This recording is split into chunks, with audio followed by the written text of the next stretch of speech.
Thirdly, open the cover of the oil container of lubrication system and pour number 46 hydraulic oil or motor oil into the box.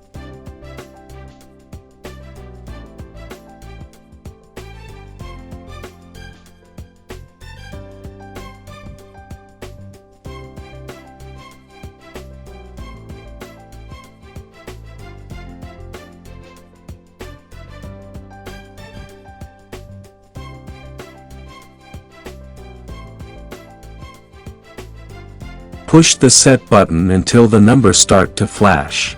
Then push up and down to increase or decrease oil lubrication time in minutes. Push set button when it is finished setting.